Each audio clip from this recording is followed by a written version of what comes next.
Hello everyone and welcome to our channel MooTechie. A very warm welcome to all the students, researchers and biotechnology enthusiasts joining us today. We're about to dive into a fascinating journey through the world of molecular biology, exploring the very tools that build the biotech industry, cloning and expression vectors. I'm excited to guide you through this. Now let's begin our exploration. The knowledge that expression of a protein-coding gene can be induced by placing this gene downstream of a promoter led to the development of a number of expression vectors, both prokaryotic as well as eukaryotic. This simple concept forms the entire foundation. We have a promoter of choice, and right after it we insert our gene of interest. This is how we go about making recombinant proteins. Using a plant promoter or any other promoter, we can express a gene of interest to produce vital substances like insulin, growth hormone, the hepatitis B antigen, and factor VIII. It's incredible to think that these life-saving medicines all start with this basic principle. Expression vectors became the basic tools for biotechnology for the production of recombinant proteins. So what exactly is an expression vector? An expression vector is usually a plasmid that is used to introduce a specific gene into a target cell. Once inside the host cell, the gene encoded by the expression vector is transcribed by the host transcription machinery, and the RNA thus synthesized is translated by the host translation machinery, leading to the synthesis of the specific protein. An expression plasmid contains regulatory sequences that act as enhancer and promoter regions and lead to efficient transcription of the gene carried on the expression vector. The ultimate goal of a well-designed expression vector is the production of large amounts of mRNA and therefore large amounts of proteins. The design and development of these vectors, and their use in biotechnology for the benefit of mankind, was closely linked to key discoveries in the area of recombinant DNA technology, or what we often call genetic engineering. Let's step back in time to understand the origins. In 1972, Paul Berg at Stanford University used a restriction enzyme to isolate a gene from a human cancer-causing monkey virus called SV40. He then used an enzyme called DNA ligase to join this virus DNA with a molecule of DNA from the bacterial virus lambda, creating the very first recombinant DNA molecule. Now, this was a monumental moment, but Berg was also a visionary of safety. He realized the potential dangers of his experiment and temporarily terminated it before the recombinant DNA molecule was added to E. coli, where it would have been quickly reproduced. Following the termination of his experiment, he proactively proposed a one-year moratorium on recombinant DNA studies while safety issues were addressed. Berg later resumed his studies into recombinant DNA techniques and was rightly awarded the 1980 Nobel Prize in Chemistry. Around the same time Paul Berg was generating recombinant DNA, two other scientists, Stanley Cohen and Herbert Boyer, met at a scientific conference in Hawaii. They were discussing plasmids, which are small circular extrachromosomal DNA molecules encoding genes, such as those for antibiotic resistance in bacteria. They combined their expertise. Boyer's lab had isolated an enzyme, we now know them as restriction enzymes, that could be used to precisely cut DNA into segments. These segments could then be ligated to other strands of DNA using another enzyme called DNA ligase. Meanwhile, Cohen had developed a method to introduce antibiotic-carrying plasmids into certain bacteria, as well as a method of isolating and cloning genes carried by the plasmids. By combining their expertise, Boyer and Cohen realized they could introduce genes into bacterial cells and express them.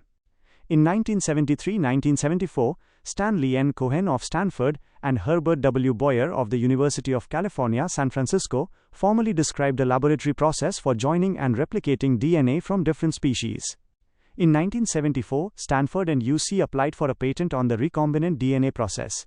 The U.S. Patent Office granted it in 1980. These became two of the most profitable patents in the biotechnology area. As of early 1995, these patents generated an income of $139 million in royalty payments. This science didn't just stay in the lab. Boyer went on to start Genentech, the world's first biotechnology company. Genentech went on to produce human insulin in bacteria in September 1978 and licensed the production method to Eli Lilly and Company. The pace of discovery was breathtaking. By 1980, a new company, Biogen, produced interferon through recombinant DNA. By 1988, 5 proteins from genetically engineered cells were approved as drugs by the United States Food and Drug Administration, the FDA. These were synthetic insulin, human growth hormone, hepatitis B vaccine, alpha interferon, and tissue plasminogen activator or TPA for lysis of blood clots. However, by the end of the 1990s, 125 more genetically engineered drugs would be approved. The industry exploded. Over $350 billion has been invested in biotech since its emergence, and global revenues rose from $23 billion in 2000 to more than $50 billion in 2005. This growth was also facilitated by a landmark United States Supreme Court ruling in 1980 in favor of microbiologist Ananda Chakrabarty. This case resulted in the first patent ever granted to a genetically modified living organism, a GMO. Let's look at the timeline of the first biotech companies. It all started with 1976, Genentech 1978, Biogen 1980, Amgen 1981, Immunex 1981, Chiron 1981, Genzyme. The impact is staggering. More than 325 million people worldwide have been helped by 160 approved biotech drugs and vaccines. Over 350 more biotech drugs and vaccines are now in clinical trials targeting more than 200 diseases. And biotechnology is responsible for hundreds of diagnostic tests, including HIV tests and home pregnancy tests, and of course DNA fingerprinting. Now that we understand the history and the impact, let us understand how does one design vectors for cloning genes and making recombinant proteins. First, we have plasmid and phage vectors. A vector is used to amplify a single molecule of DNA into many copies. A DNA fragment must be inserted into a cloning vector. And a cloning vector is simply a DNA molecule that has an origin of replication and is capable of replicating in a bacterial cell. So what are the general features of all vectors? Vectors must be able to replicate autonomously in the host cell and must have at least one usable restriction enzyme site for the introduction of foreign DNA. In addition, a vector should also have selectable markers to select for cells that have taken up the vector DNA, a range of restriction enzyme sites available for cloning. Insertional inactivation indicator genes. These are genes that are disrupted by the cloning process to indicate that cloning has occurred. A promoter, preferably a strong one, upstream of the cloning site. A terminator, strong enough to match the strength of the promoter, downstream of the cloning site. Adding these last two features is what makes a vector, an expression vector. And of course, an origin of replication. Now let's talk about plasmids specifically. Plasmids are circular double-stranded DNA molecules that exist in bacteria and in the nuclei of some eukaryotic cells. They can replicate independently of the host cell. Their size ranges from a few kilobases to near 100 kilobases, and they can hold up to 10 kilobase fragments. Plasmids may encode a wide variety of genetic determinants, which permit their bacterial hosts to survive better in an adverse environment or to compete better with other microorganisms. They have enormous medical importance since some of them encode genes for antibiotic resistance, as well as specific virulence traits. Plasmids rely on host-encoded factors for their replication. Plasmid replication initiates in a predetermined cis site called the origin, or ore. Moving on to specific types, we have plasmid vectors like PSC101, PBR322, and the PUC series like PUC89s and 1819s. We also have something called shuttle vectors, which we'll come back to. Let's look at the generations of plasmid vectors. The first generation was PSC101. This is the earliest plasmid vector, made by Stanley Cohen. It was an 8.9 kilobase, low copy number plasmid which had a single restriction site and a tetracycline resistance marker. The accompanying image shows a complex circular map of a plasmid, likely PSC101, with numerous restriction enzyme sites marked around the circle, indicating where the DNA can be cut. Next came the second generation plasmid vectors. A key example is PBR322. This was the next generation plasmid of 4.0 kilobase size. It was a low copy number plasmid which had many restriction enzyme sites like EcoRI, BAMHI, PSTI, HindIII, and SALI. These were located in either of two antibiotic resistance markers, ampicillin and tetracycline. Here's the clever part. Cloning into one of these restriction enzyme sites would inactivate one of the antibiotic resistance markers, leaving the other for selection of transformation. This is called insertional inactivation. So screening for the absence of the second antibiotic marker was putative evidence of a successful cloning event. The lower molecular weight also allowed cloning of larger fragments. The plasmid PBR322 used to be one of the most commonly used E. coli cloning vectors. Let's break down its parts. It has the replicon repchase responsible for replication, the ROP gene, which decreases copy number, the BLA gene, coding for beta-lactamase that confers resistance to ampicillin, and the TET gene, encoding the tetracycline resistance protein. Now let's look at the third generation plasmid vectors. These are the PUC89s, 1819s plasmids. The PUC plasmids were engineered from the PBR322 origin of replication to include the alpha portion of the beta-galactosidase gene, called LACZ, complete with its promoter. The restriction enzyme sites are clustered together on an oligonucleotide, called the polylinker, or multiple cloning site, which is in frame within the first few amino acids of the LACZ reporter gene. This provides insertional inactivation. The native LACZ promoter is situated just upstream, allowing expression of genes on the inserts. Most non-essential DNA has been removed to allow cloning of larger fragments, and an ampicillin marker is included for selection. So why do PUC plasmids have such a high copy number? It's a result of the lack of the ROB gene and a single point mutation in the representative of PMB1. Now let's talk about the famous blue-white screening. This is a bit complex, so let's walk through it calmly. The plasmid contains part of the LACZ gene. The host bacterium is genetically engineered to produce the other part. When you have both parts together in a cell with a molecule called IPTG, they combine or complement to form a functional beta-galactosidase enzyme. This enzyme can act on a substrate called XGAL, turning it blue. So bacteria with the empty plasmid give blue colonies. However, if you insert a piece of foreign DNA into the multiple cloning site within the LACZ gene on the plasmid, you disrupt it. The alpha fragment isn't produced, so no functional enzyme is made. These bacteria with the recombinant plasmid cannot break down XGAL and therefore give rise to white colonies. This visual screening method is a cornerstone of molecular biology labs. Next up are shuttle vectors. These are brilliant tools. Shuttle vectors are plasmid vectors that have origins of replication for more than one cloning host. For example, one called PMK3 has a gram-positive origin for cloning in Bacillus subtilis and a gram-negative origin for cloning in E. coli. This means you can do all your genetic engineering in the easy-to-use E. coli and then transfer the final vector to B. subtilis for expression and even excretion of the protein. Many eukaryotic expression vectors are also shuttle vectors. But plasmids have their limitations. 1. They can accommodate only small inserts less than 10 kilobases. 2. They have a low efficiency of transformation. 3. They produce large colonies, which means you can screen fewer recombinants per plate, only about 5,000 colonies per plate. So to overcome these limitations, we turn to virus, or bacteriophage, vectors. The main ones are lambda and M13. Let's start with lambda. Lambda is one of the best understood bacteriophages. It's a temperate E. coli phage with a linear double-stranded DNA genome. The ends have complementary single-stranded overhangs of 12 bases that anneal to form a cos site, making the genome circular inside the host. The image shows a linear map of the lambda genome, which is 48,502 base pairs long, with various genes and regions marked. Vectors based on lambda, called Cheron phages, have replaceable regions.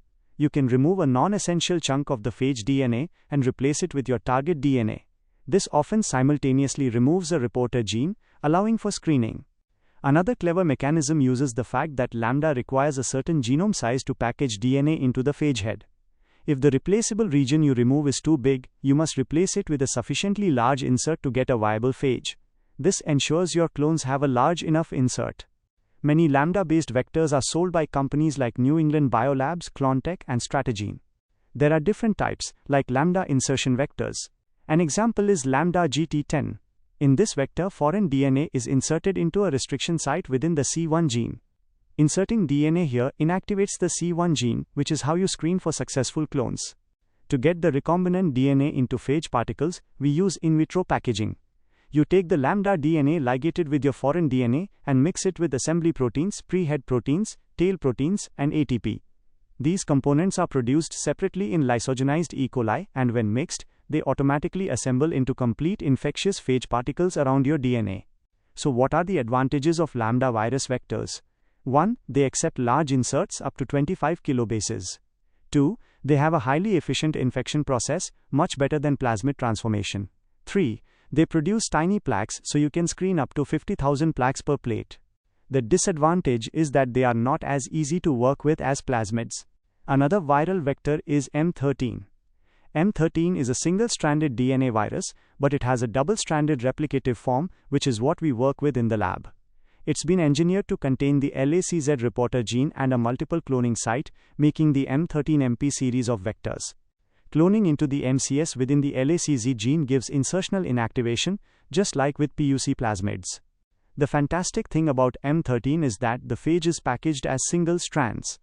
This makes the cloned DNA incredibly easy to sequence or to mutate by oligonucleotide site-directed mutagenesis. Now, let's combine ideas with cosmid vectors.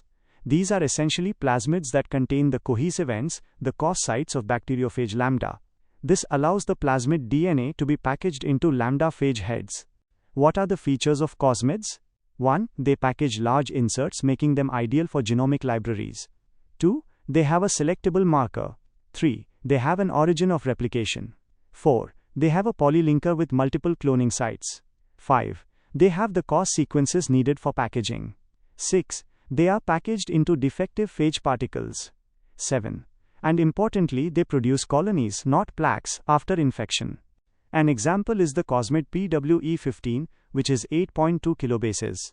The image shows its map, with EcoRI and other sites, and notes that it can clone up to 40 kilobase inserts. It carries a neomycin marker and an SV40 promoter for expression in eukaryotic cells. The process of in vitro packaging for a cosmid is similar to lambda.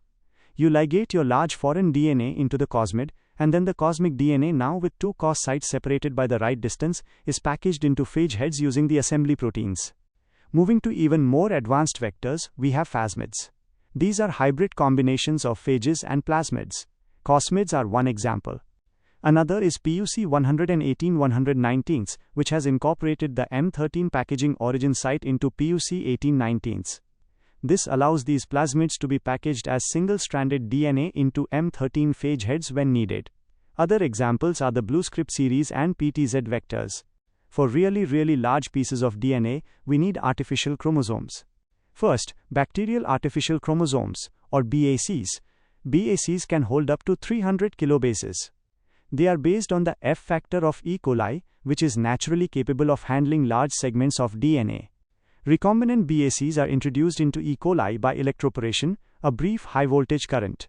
Once inside, the RBAC replicates like a single copy F factor. An example is PBAC108L, which has regulatory genes like REP for replication, and PAR-A and PAR-B for copy number control, along with the chloramphenicol resistance gene. Even larger are yeast artificial chromosomes, or YACs. YACs can hold a staggering 500 kilobases. They are designed to replicate as plasmids in bacteria when no foreign DNA is present. But once a large fragment is inserted, they are transferred to yeast cells, where they then replicate as proper eukaryotic chromosomes.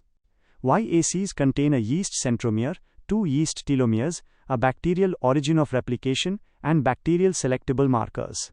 You insert your DNA, linearize the plasmid, and it becomes a stable replicating chromosome in the yeast cell. Now, let's bring it all together and focus on expression vectors. Expression vectors may be constructed from either plasmid or virus vectors. Their sole purpose is to overexpress the protein from a cloned gene in a particular host. This is accomplished by placing a strong promoter upstream of the cloned gene and a strong terminator at the end. Popular promoters include phage promoters like the lambda L promoter or the T7 promoter. A very powerful system is the T7 promoter-based expression system. Here's the mechanism. You use a special E. coli host strain, like BL21DE3. This strain has the gene for T7 RNA polymerase integrated into its chromosome, under the control of a LAC promoter. So when you add IPTG, it induces the production of T7 RNA polymerase. This polymerase is incredibly active and specific. It then transcribes the gene on your expression vector, that is under the control of a T7 promoter. Because T7 RNA polymerase is so efficient, the protein expression is always very high. An example of such a vector is the PRSet series. The image describes a vector map around 2.9 kilobases. It allows high-level expression from the T7 promoter.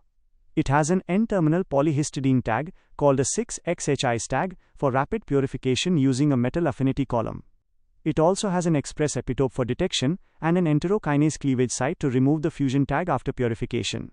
Finally, let's do a quick comparison of different vector types in a table. A cloning vector like PUC19 has a resistance marker, an origin, an MCS, and LACZ. It's used for cloning a gene and screening via blue/white colony screening. An expression vector like PHIs or PRSet has all that plus a strong promoter like T7, a 6XHI's affinity tag, and an enzyme cleavage site. It's for recombinant protein production and purification. A transcription vector, like PSP72, has promoters for T7 and sp6 RNA polymerases and is used to make sense and antisense RNA probes. A PCR cloning vector, like PTOPO, has T overhangs for easy cloning of PCR products. A secretion vector, like PET21, has all the features of an expression vector but adds a PELB signal peptide to direct the recombinant protein to be secreted from the cell. We've already discussed cosmids like PWE15 for large libraries, lambda insertion vectors like lambda GT10, filamentous phage like M13 for sequencing, and phagemids which combine phage and plasmid properties. Now, what about expressing proteins in more complex cells? Let's look at eukaryotic expression vectors. They are generally similar to prokaryotic ones. They often start as a prokaryotic vector, so construction is done in easy E. coli, making them shuttle vectors. They have an origin, an MCS, a selectable marker, and a high-expression regulatable promoter. But they also generally include an intron, especially when used for cDNA clones, to ensure proper processing in the eukaryotic nucleus. What are the advantages of using eukaryotic expression systems? You get proper post-translational modification like glycosylation. You get correct disulfide bond formation. You get proper protein folding. And you get endotoxin-free recombinant protein, which is crucial for therapeutic uses. And with that, we've reached the end of our lecture. The story of these vectors is the story of modern biotechnology. From the first recombinant DNA molecule to the drugs that help millions, it's a powerful reminder of how fundamental science changes the world. Thank you for your attention and passion for learning. See you in the next class.